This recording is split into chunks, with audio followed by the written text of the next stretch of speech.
네, 성도님들 반갑습니다. 우리 2024년도 1월 17일 수요 성경 공부를 함께 시작하도록 하겠습니다. 잠시 기도하시고 우리 19과 계속해서 함께 성경 공부 마지막 부분 함께 진행하도록 하겠습니다. 기도하겠습니다.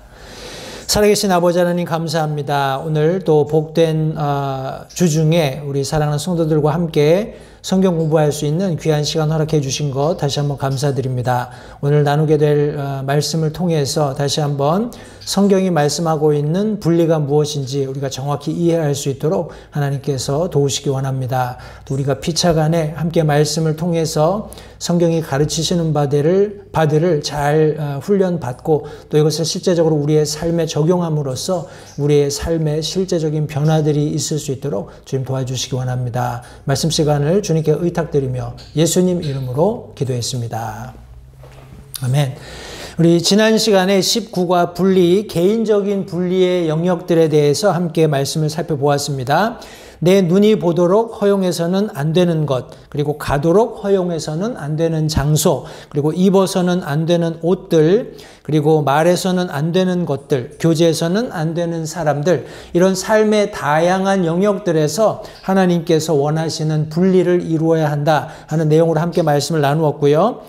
우리 오늘은 배우자 선택에서의 분리하는 내용부터 시작해서 한 서너 가지 우리 큰 대지들을 함께 나누게 될 텐데, 먼저 고린도 후서 6장 14절 말씀을 통해서 거기에 어떻게 배우자 선택에서 하나님께서 우리 분리를 기대하시는지 함께 말씀을 상고해 보도록 하겠습니다.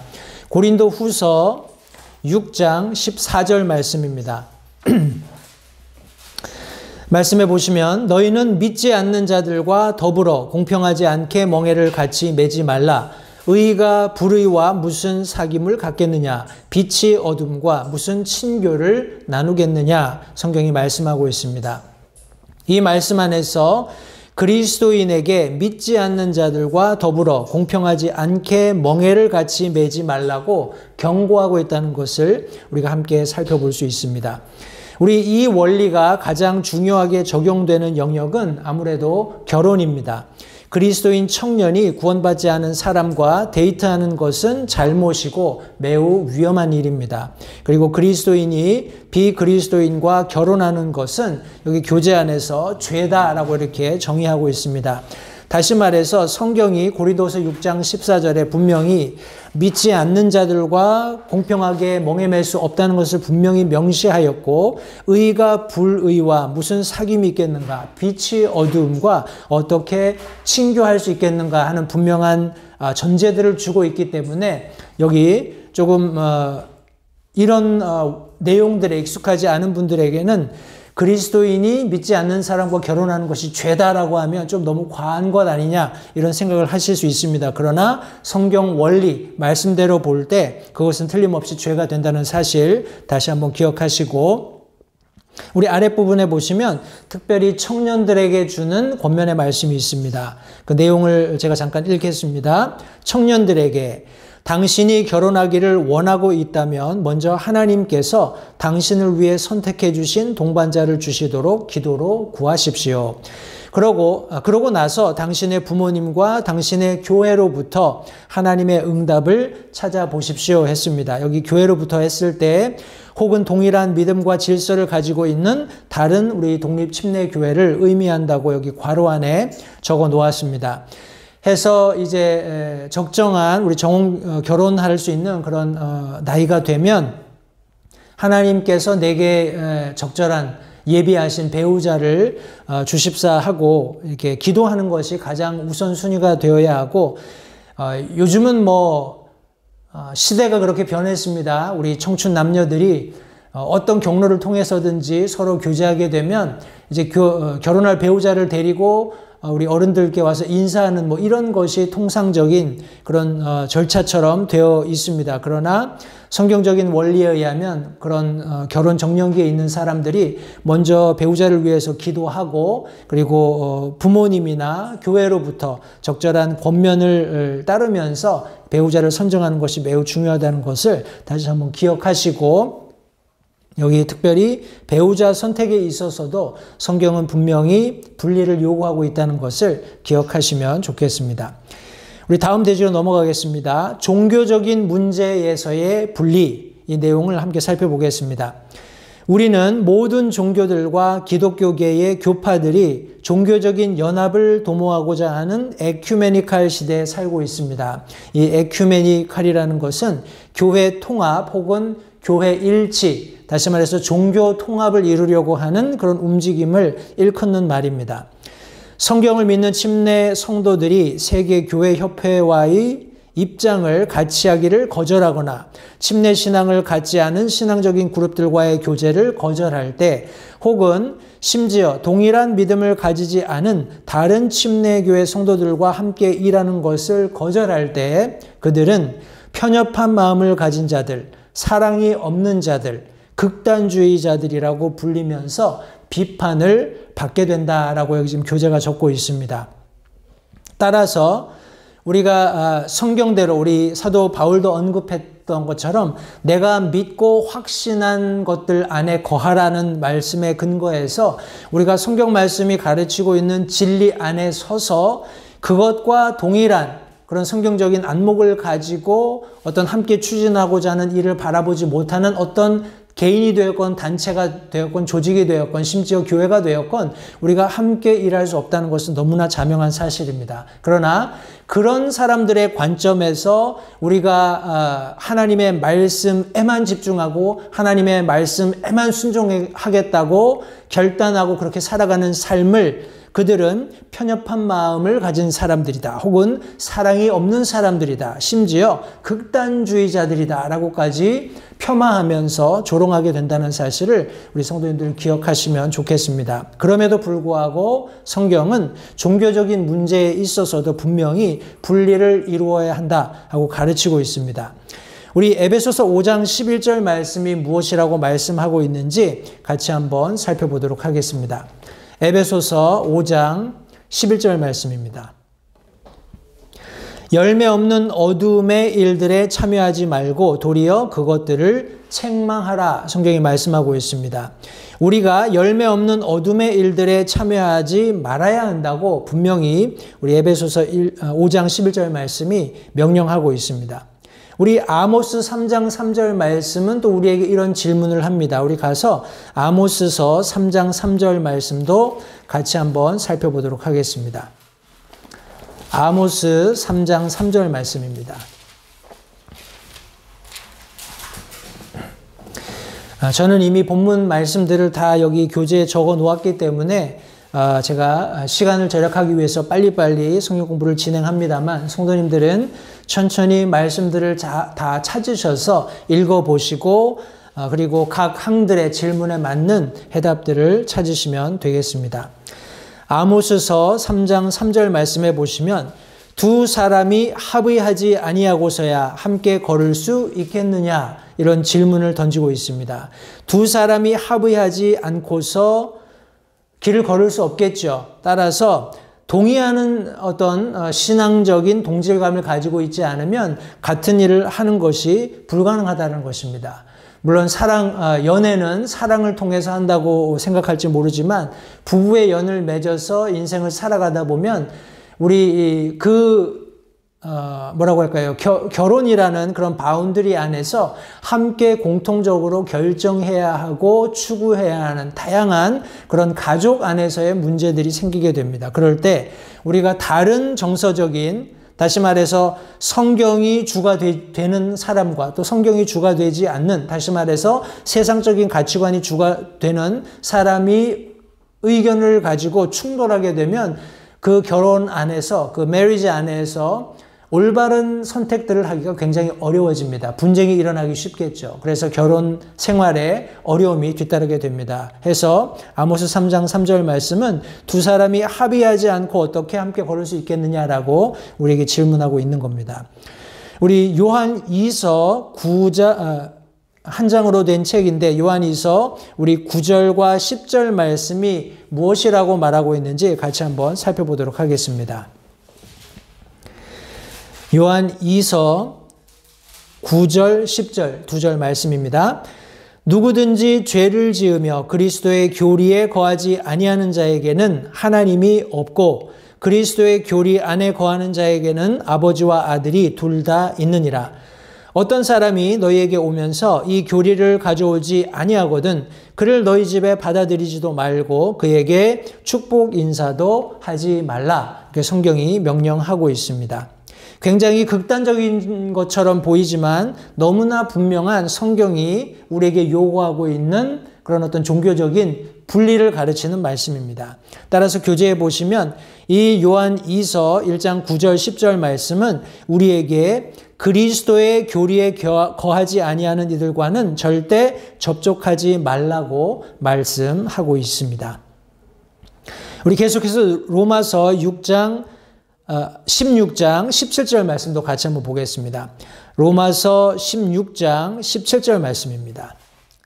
말씀해 보시면 형제들아 이제 내가 너희에게 간청하노니 너희가 배운 교리에 역행하여 분쟁을 일으키거나 실족하게 하는 자들을 주목하고 그들을 피하라. 성경이 말씀하고 있습니다. 이 말씀에 의하면 우리는 우리가 배운 교리에 역행하여 분쟁을 일으키거나 실족하게 하는 자들을 먼저 주목해야 합니다. 그리고 그들을 피하라고 분명히 성경이 명령하고 있습니다. 종교적 문제에 있어서 분명한 분리를 이루는 그런 과정으로서 이런 말씀들이 제시되었다는 것을 다시 한번 기억하시고요.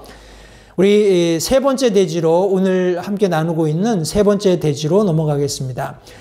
그리스도인들이 분리된 삶을 살지 않으려고 종종 사용하는 세 가지 변명들이 있다라고 교재가 여기 적고 있습니다. 해서 그 변명들이 무엇인지를 우리 함께 살펴볼 텐데 성경은 계속해서 그리스도인에게 분리된 삶을 살라고 명령하고 있습니다. 그런데 그리스도인들이 이런 분리의 삶을 살지 않으려고 제시하는 그런 변명들이 있다는 말씀이에요. 첫 번째 것이 무엇이냐면 다른 그리스도인들은 내가 가진 기준들을 가지고 있지 않습니다 하는 이런 그런 핑계입니다.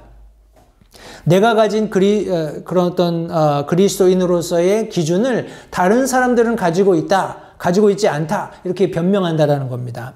불행하게도 이것은 사실입니다. 많은 그리스도인들이 락 음악, 세상 유행, 문제가 되는 오락 등이 잘못되었다는 것을 전혀 발견하지 못하기 때문에 그것을 바로 잡으려 하지 않습니다. 우리는 성경을 공부해서 성경에 기초한 확신들을 형성해야 하고 그 다음에 그 확신에 따라서 살아야 합니다. 이 말씀을 야고보서 4장 17절에 어떻게 말씀하고 있는지 함께 살펴보겠습니다. 야고보서 4장 17절 말씀해 보시면 그러므로 선을 행할 줄 알고도 행하지 아니하는 자에게는 곧 그에게는 그것이 죄가 되느니라 성경이 말씀하고 있습니다. 우리가 하나님의 말씀을 읽으면 하나님의 말씀은 계속해서 믿는 그리스도인들이 어떤 삶의 방식들을 가지고 살아야 하는지를 명확하게 가르쳐 주십니다. 우리가 신앙생활을 거듭하면 거듭할수록 그런 선들이 더 분명해질 수밖에 없겠죠. 그리고 더 구체화될 수밖에 없습니다. 그런데 이런 너무나 선명하고 구체화되어 있는 내 삶의 방식에서의 분리를 믿는 그리스도인들이 다른 사람들의 안목을 의식하다 보니까 이것을 적절히 지키고 행하는데 이렇게 두려움을 느끼게 된다는 겁니다. 그러나 다시 한번 여기 야고보서 4장 17절 말씀처럼 그러므로 선을 행할 줄 알고도 행하지 아니하는 사람 바로 그 사람에게는 적어도 그것이 죄가 된다 하는 말씀을 기억하시면서 우리 그리스도인에게 분리의 삶을 하나님께서 요구하실 때 이런 내용으로 우리가 핑계되지 않도록 변명하지 않도록 주의하시면 좋겠습니다. 우리 두 번째 변명은 가장 중요한 것은 혼을 구령하는 일인데 이 일을 하려면 나는 구원받지 못한 사람들의 마음에 들도록 해야 합니다. 이런 변명이 있다라는 겁니다. 다시 말해서 어떤 사람을 구원하기 위해서 내가 그들처럼 낮은 수준의 도덕 가치관 혹은 낮은 수준의 어떤 가이드라인을 가지고 있어야지 그 사람들에게 접근할 수 있고 그 사람들을 구령할 수 있지 않겠냐 하는 이런 변명들을 한다는 겁니다. 그런데 교재에 보시면 그렇지 않습니다. 당신은 주님을 기쁘시게 해드려야 합니다. 정의를 이루려고 잘못을 행하는 것은 절대로 옳지 않습니다. 이것은 그냥 우리가 흔히 영어로 bottom line이라고 하죠. 가장 기본적인 것입니다. 우리의 삶은 어떤 사람을 내가 구원하기 위해서 그 사람이 가지고 있는 도덕적인 수준과 같이 성경이 가르치고 있는 그런 원리가 있지만 그것을 내가 내려놓고 그 사람처럼 낮아지겠다 하는 이런 생각은 옳지 않다라는 겁니다. 도리어 성경은 우리 믿는 그리스도인들이 우선적으로 하나님을 기쁘시게 하는 삶을 살아야 하고 또 하나님이 말씀하고 있는 정의, 옳은 것을 이루기 위해서 우리 잘못을 행하는 것, 그릇된 일을 하는 것은 절대 옳지 않다라는 것을 얼마든지 많은 성경 구절들을 통해서 확인해 볼 수 있습니다. 그런데 여기 특별히 데살로니가 전서 5장 22절 말씀이 제시되어 있습니다. 우리 이 말씀은 나중에 우리 암송 구절로도 제시가 되기 때문에 성도님들 이 말씀을 찾아서 읽어보시고 굉장히 짧습니다. 그러나 많은 교훈이 들어있는 말씀이기 때문에 이 말씀을 주의 깊게 읽으시면 좋겠습니다. 데살로니가 전서 5장 22절 말씀에 보시면 악의 모든 모양을 삼가하라 이렇게 되어 있습니다. 악이라면 그것이 어떤 모양을 하고 있든지 삼가라는 것은 어떤 의미에서는 멀리하라는 것이죠. 그것과 분리되라는 것을 여기 지금 성경이 말씀하고 있는 것입니다. 이렇게 이 말씀을 근거로 해서 우리 두 번째 변명을 우리가 피할 수 있다라고 성경이 말씀하고 있고요. 우리 세 번째는 나는 그리스도 안에서 자유를 갖고 있습니다. 나는 그리스도인이기 때문에 구원받은 성도로서 나는 자유가 있습니다. 이런 변명을 한다라는 거예요. 그런데 이 스테이트먼트 자체는 사실입니다. 그러나 그리스도인의 자유가 결코 방종이 될 수는 없습니다. 자유는 옳은 일을 하기 위해 주어진 것이지 결코 어떤 일을 해도 상관이 없기 때문에 주어진 것이 아닙니다. 이것을 사람들이 종종 혼동을 합니다. 해서 죄를 범하면서도 나에게는 그럴 자유가 있다라고 얘기를 해요. 그러나 하나님께서 우리에게 주신 자유는 하나님 안에서의 자유입니다. 하나님 말씀이 가르치고 계시는 진리와 비진리, 선과 악에 대한 분명한 그런 가이드라인이 있는 상태에서의 자유를 의미하는 겁니다. 그런 것들이 모두 없다면 내가 원하는 것, 하고 싶은 것, 마음대로 하는 것이 자유라면 그것은 방종에 불과하다는 것을 성도님들 다시 한번 정확히 이해하시면 좋겠습니다. 여기 갈라디아서 5장 13절 말씀에 보시면 우리가 자유를 다룰 때 있어서 주의해야 할 점을 말씀하고 있습니다. 갈라디아서 5장 13절 말씀에 보시면 형제들아 너희가 부르심을 받아 자유에 이르렀으나 오직 자유를 육신을 위한 기회로 쓰지 말고 사랑으로 서로 섬기라 라고 성경이 말씀하고 있습니다. 여기 이 말씀 속에서 우리는 우리의 자유를 육신의 기회로 쓰지 말아야 합니다. 다시 말해서 우리 육신의 정욕을 채우기 위한 그런 수단으로 자유가 사용되어서는 안 된다는 우리 앞에서 언급된 내용과 일치하는 성경 말씀을 여기 지금 기록해 놓고 있습니다. 여기 3번 계속해서 보시면 우리의 자유는 헤어나오지 못하는 습관을 위한 변명으로 사용해서는 안 됩니다. 이에 인용된 말씀이 고린도전서 6장 12절 말씀인데 먼저 말씀을 읽으시고 빈칸을 채우시면 되겠습니다. 고린도전서 6장 12절 말씀에 모든 것이 내게 적법하나 모든 것이 적절하지는 아니하며 모든 것이 나를 위해 적법하나 내가 어떤 것에 권능 아래에도 놓이지 아니하리라 성경이 말씀하고 있습니다.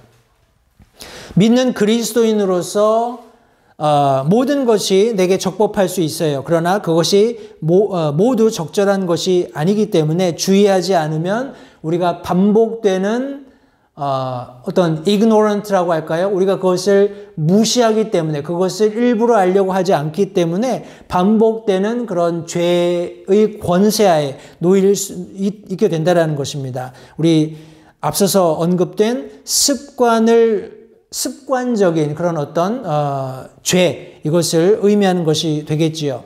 따라서 이 말씀에 의해서 우리는 어떠한 권능에도 매여서는 안 된다. 다시 말해서 어떠한 그런 어떤 죄의 능력 하에서 영향력을 받으면서 거기에 지속하게 머무르는 것, 지속적으로 머무르는 것, 습관적인 그런 죄를 변명하기 위해서 우리 그리스도인들이 이런 성경이 말씀하고 있는 분리의 삶을 살지 않는 그런 모습은 결코 옳지 않다는 것을 다시 한번 기억하시면 되겠습니다.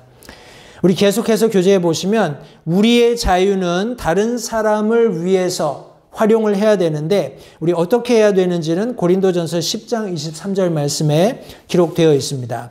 고린도전서 10장 23절 말씀에 보시면 모든 것이 나를 위해 적법하나 모든 것이 적절하지는 아니하며 모든 것이 나를 위해 적법하나 모든 것이 세워주지는 아니하나니 이렇게 성경에 기록하고 있습니다.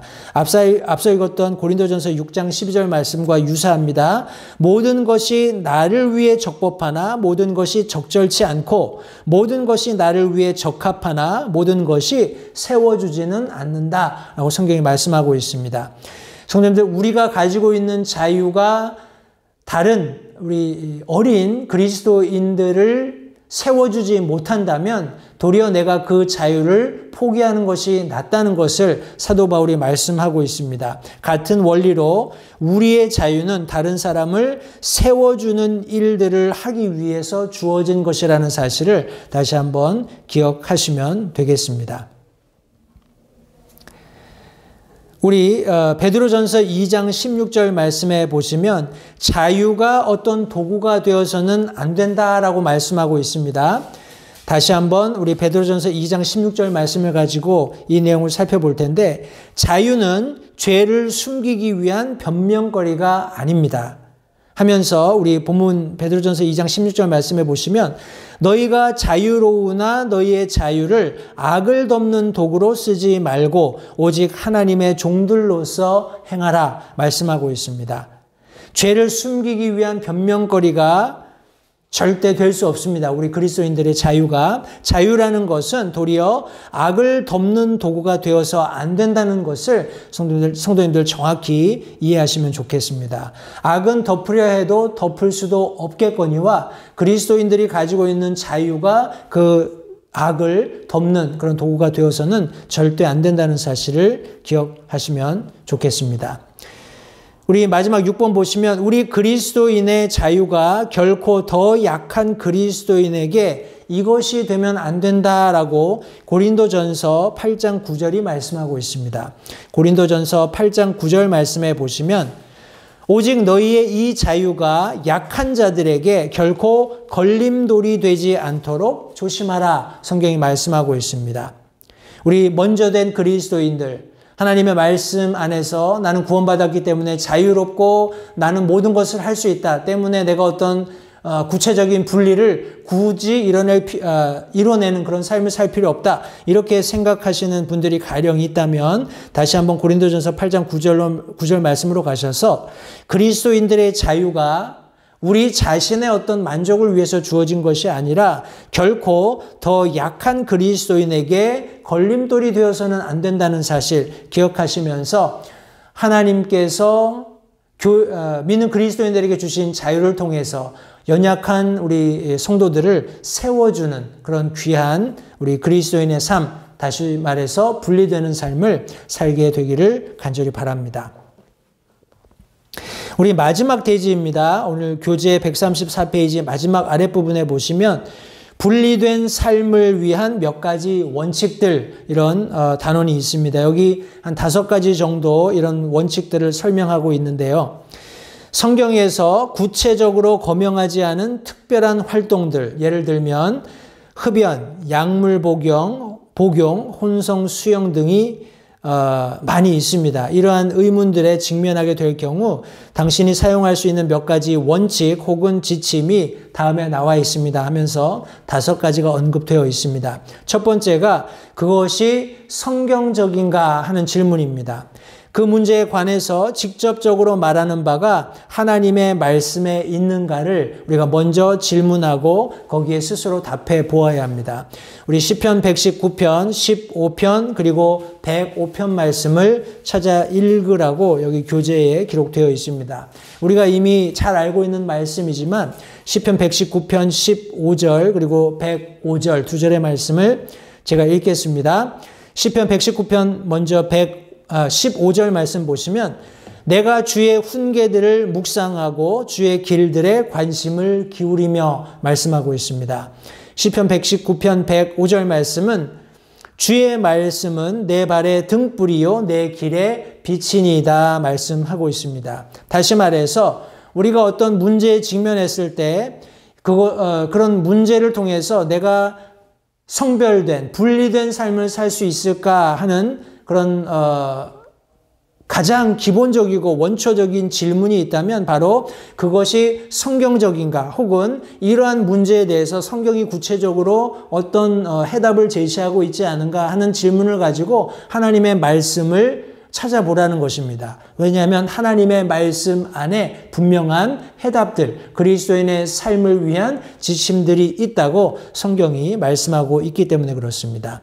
이것이 첫 번째 분리된 삶을 위한 원칙이고요. 두 번째는 주님의 이름으로 내가 이 일을 할 수 있는가 하는 질문을 던지고 그 일이 가령 이 질문에 대해서 yes라면 그 일을 하면 될 것이고 no라면 하지 말아야 한다는 말씀입니다. 골로새서 3장 17절 말씀을 적으십시오 하고 아래 빈칸이 있습니다. 골로새서 3장 17절 말씀에 보시면 또 너희가 말이나 행위로 무엇을 하든지 모든 것을 주 예수님의 이름으로 하며 그분을 힘입어 하나님 곧 아버지께 감사를 드리라 하고 성경이 말씀하고 있습니다. 우리 좀 오래된 그런 뭐라고 할까요? 뭐 조크라고 할까요? 우스갯소리이지만 한 목사님이 이런 질문을 받았대요. 과연 우리 믿는 그리스도인이 술을 마셔도 되냐? 이런 질문에 대해서 그 목사님이 이렇게 대답하셨답니다. 가령 당신이 그 술잔을 받고 그것을 하나님 앞에 주신 것에 대해서 감사를 드리고 마실 수 있다면 마시라는 거예요. 성도님이 그것은 불가능하겠죠. 성경 안에서 틀림없이 하나님께서는 우리가 음주하는 것에 대해서 금할 것을 분명히 말씀하고 계십니다. 따라서 골로새서 3장 17절이 말씀하는 것처럼 우리가 말을 하든지 행위를 하든지 무엇을 하든지 모든 것을 주 예수님의 이름으로 하고 그분을 힘입어서 예수님을 힘입어서 하나님 곧 아버지께 감사를 드리라. 그렇게 할 수 없다면 우리가 그것으로부터 분리되는 것이 맞다는 말입니다. 다시 말해서 주님의 이름으로 내가 이 일을 할 수 있는가 하고 질문을 던져보는 것, 이것이 분리되는 삶을 살 수 있는 두 번째 원리가 된다는 것을 기억하시면 되겠습니다. 우리 세 번째는요, 내가 하는 일로 인해 다른 사람들이 구원받는 일이나 혹은 내가 영적으로 성장하는 일이 방해를 받지는 않겠는가 하는 질문을 해보는 것입니다. 로마서 14장 21절 말씀이 성경 구절로 제시되어 있습니다. 내가 하는 이 일 때문에 다른 사람들이 구원을 받게 될 수 있을까? 혹은 내가 영적으로 성장하는 일이 혹시 방해를 받지 않겠는가 하는 질문을 던지는 겁니다.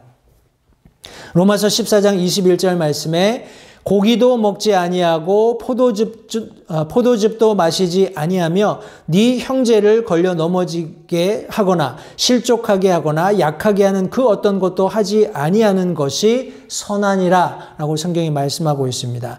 여러 가지 그리스도인으로서의 자유가 있습니다. 여러 가지 그리스도인으로서 자유롭게 행할 수 있는 일들이 있어요. 그러나 여기 지금 말씀에 의하면 고기도 먹지 아니하고 포도즙도 마시지 아니하며 형제를 걸려 넘어지게 하거나 실족하게 하거나 약하게 하는 그 어떤 것도 하지 않는 것, 그것이 선이다 라고 분명히 명시하고 있습니다. 따라서 내가 하는 일이 다른 사람들에게 어떤 영향을 미칠 것인지, 그리고 내 스스로 영적인 성장을 혹 방해하지는 않는지 하는 이런 질문을 던짐으로써 거기에 분명히 하나님의 말씀이 가르치고 계시는 원리에 따라서 대답이 yes라면 그 일을 행할 수 있겠고 no라면 행하지 않는 지혜를 통해서 우리가 분리되는 삶을 살 수 있다고 여기 지금 성경이 가르치고 있습니다.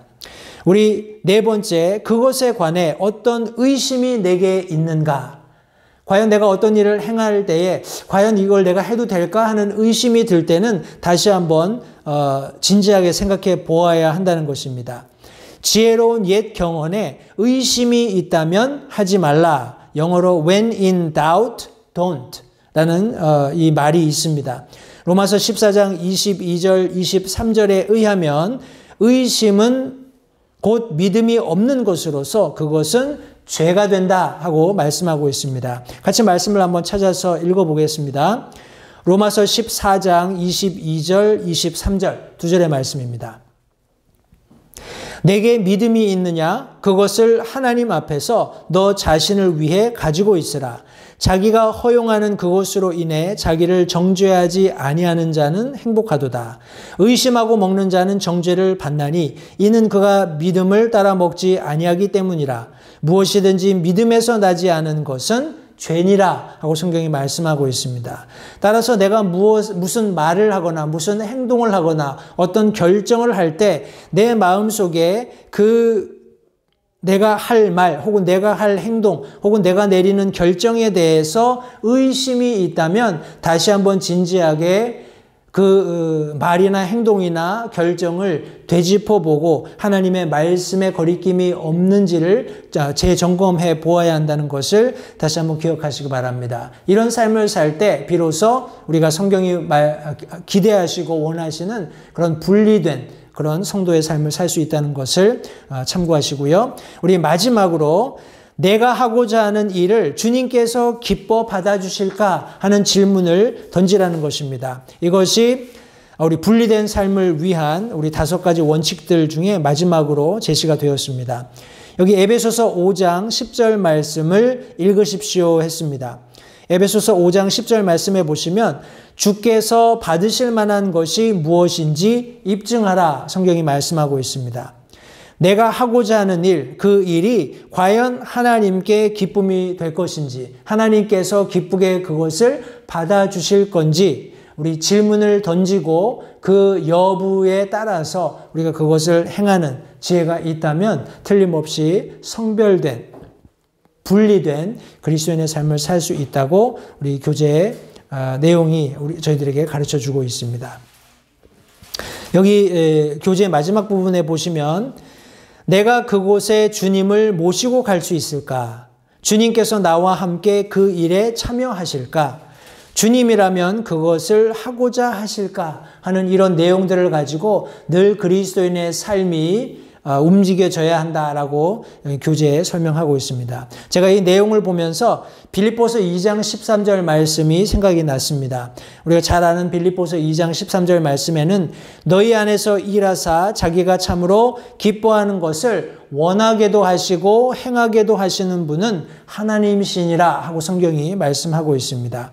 과연 내가 어떤 곳에 갈 때 이곳에 내가 주님이 여기 계시다면 내가 주님을 모시고 그곳에 갈 수 있을까 하는 질문을 던져보는 겁니다. 그리고 주님께서 나와 함께 그 일, 내가 하고자 하는 그 일을 참여하실 수 있을까 하고 질문해 보는 거예요. 그리고 과연 주님이라면 내가 하고자 하는 그것을 함께 하실까?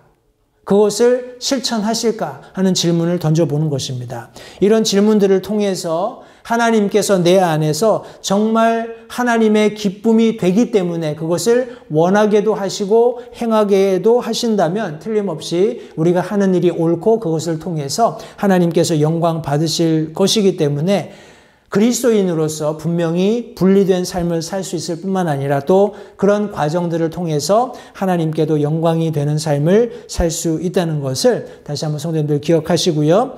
마지막에 데살로니가전서 5장 22절이 암송구절로 주어져 있습니다. 악의 모든 모양을 삼가라 하는 말씀 다시 한번 기억하시고요. 제가 마지막으로 성경 공부 교재 준비하면서 이렇게 몇 가지 제가 전에 적어 놓았던 내용들을 살펴보다가 여기 두 가지 재미있는 그런 인용 문구가 있어서 성도님들과 나누고 오늘 성경 공부를 마치도록 하겠습니다. 우리 윌버 채프맨이라는 분이 우리 목사님이신데 18세기 말 19세기 초에 활동하셨던 복음 전도자이자 목사님이신데 이런 말을 하셨어요. 배가 가라앉는 이유는 배가 물속에 있기 때문이 아니라 물이 배 안에 있기 때문입니다. 마찬가지로 그리스도인이 세상 안에 있는 것이 위험한 것이 아니라 세상이 그리스도인 안에 있는 것이 위험한 것입니다. 이해가 되시죠? 배는 물 위에 떠 있는 게 맞아요. 따라서 배가 물 위에 있다고 위험한 것이 전혀 아니라는 겁니다. 그러나 배에 어떤 이상이 생겨서 물이 배 안으로 들어오기 시작하면 이제 침선하는 거죠. 가라앉는 거죠. 위험에 처하게 된다는 겁니다. 우리 그리스도인이 세상에서 살아가는 것 아무 문제가 없습니다. 우리가 말씀에 따라서 분리된 삶을 살고 있다면 우리 그리스도인이 세상에 어느 곳에 가든지 아무 문제가 될 것이 없어요. 그런데 문제가 되는 것은 이 세상이 그리스도인의 삶 속에 침투하기 시작하는 겁니다. 그럴 때 문제가 된다는 사실을 다시 한번 성도님들 기억하시고, 우리 리처드 하버슨이라는 전 미국 상원의회 원내 목사님이 이런 말씀을 하셨어요. 다소 좀 철학적인 이야기이긴 합니다만, 처음에 교회는 사람들이 살아계신 그리스도를 중심으로 모인 단체였습니다. 그 후에 교회가 그리스로 옮겨가서 하나의 철학이 되었습니다. 그리고 로마로 옮겨가서 하나의 제도가 되었습니다. 그 다음엔 유럽으로 가서 하나의 문화가 되었습니다. 그리고 마지막으로 미국으로 가서 하나의 기업이 되었습니다. 성도님들, 교회의 본질은 우리 살아계시는 예수 그리스도를 통해서 하나님의 놀라운 구원의 은혜에 따라서 예수 그리스도를 개인의 구주로 영접하고 우리 예수 그리스도를 개인의 구주로 믿는 성도들이 함께 모인 연합체, 예수 그리스도께서 머리가 되시는 한 조직으로서의 교회가 시작된 것, 우리가 성경을 통해서 확인해 볼 수 있죠. 그러나 교회가 시대를 따라서 변해가는 그런 과정 속에 여기 하나의 철학으로, 하나의 제도로, 문화로, 그리고 심지어 기업으로 전락하고 있는 그런 모습들을 여기 지금 잘 묘사해 주었다고 생각을 합니다. 성도님들, 분명히 성경은 하나님께서 믿는 그리스도인들이 세상과 분리된 삶을 살기 원하신다고 기록하고 있습니다. 우리가 오늘 함께 마지막으로 나누었던 19과 분리, 지난 3주간의 말씀들을 다 성도님들 잘 요약하셔서 과연 내 삶에서 어떤 부분에 하나님께서 분리를 요구하시는가? 나는 어떻게 성경이 요구하는 온전한 분리를 이루어낼 것인가? 하는 질문으로 자문해 보시고 스스로 결단하시고 또 하나님 앞에서 하나님이 원하시는 분리된 삶을 훈련해 가시는 우리 모든 LH 침례교회 성도님들 되시기 바랍니다. 이상으로 성경 공부를 마치겠습니다. 기도하겠습니다. 살아계신 아버지 하나님, 감사합니다. 오늘도 성경 공부를 통해서 다시 한번 성경이 말씀하고 계시는 분리가 무엇인지 우리가 좀 더 깊이 하나님의 말씀을 가지고 상고해 보았습니다. 들은 말씀들을 잘 기억하고 더 나아가서 우리가 실제적으로 이 말씀을 우리의 삶에 적용함으로써 하나님께서 원하시는 높고 순수한 그런 하나님의 말씀에 근거한 우리의 도덕적 기준을 높이 세울 수 있도록 도와주시고, 그런 삶을 삶으로써 먼저는 하나님께 영광이 되고 이 세상에 믿지 않는 자들에게 본이 되는, 또 믿는 자들을 세워주는 그런 귀한 결과들에 이를 수 있도록 주님, 우리 개개인들의 삶을 복되게 하시기 원합니다. 다시 한번 귀한 성경 공부 시간을 감사드립니다. 남은 한 주간의 삶도 하나님께서 참 복 주시고 사랑하는 성도들 어느 곳에 있든지 안보해 주셨다가 또 돌아오는 주일 함께 우리가 하나님을 영과 진리로 예배할 수 있도록 도와주시기를 다시 한번 간절히 바라옵고 예수님의 이름으로 기도했습니다. 아멘. 우리 특별히 주말에는 비 소식이 있습니다. 성도님들 환절기가 계속 진행되고 있는데 건강 유의하시고 돌아오는 주일 건강한 모습으로 우리 교회에서 뵙도록 하겠습니다. 감사합니다.